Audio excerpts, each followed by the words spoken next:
Ini kita adakan gotong royong kan untuk bersihkan surau, kawasan surau ni.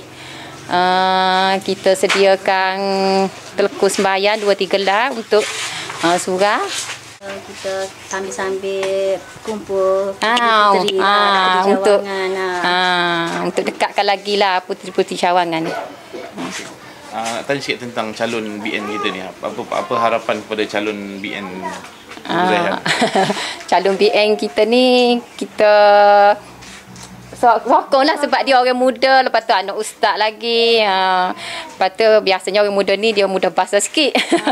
Tu kita naknya. Tu je lah. Okay, harapan kepada calon untuk kawasan ni lah. Minta selepas kalau lah calon ni benar, kita nak biarlah dia cakna sikit kampung kita ni, masuk tengok apa-apa yang patut. Pandangan sikit tentang calon BN Tengku Zahan. Calon BN Tengku Zahan ni saya suka sebab dia orang muda, berkelulusan tinggi. Lagipun dia datang daripada latar agama yang baik. Keluarga dia macam moyang dia pun memang asalnya memang pengasas dan pembuka Kuala Besut ni lah. Okey, sepanjang 5-6 hari kempen ni harap nampak status kat sini. Status yang saya nampak sambutan ni memang baik lah. Memang rata-rata golongan muda, golongan tua pun memang suka dia. Kita rasa yakin lah. Yakin dengan ketukuhan beliau sebagai bakal YB baru kita. Okay. Macam dengan harapan ataupun untuk insya-Allah kalau dia nanti apa yang nak bawa ke sini?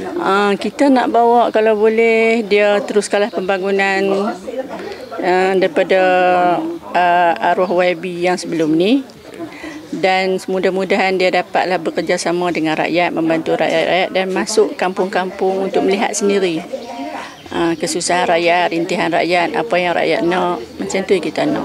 Okey, bila tentang apa sebenarnya masalah ataupun masalah yang ada kat sini yang perlu ditangani segera.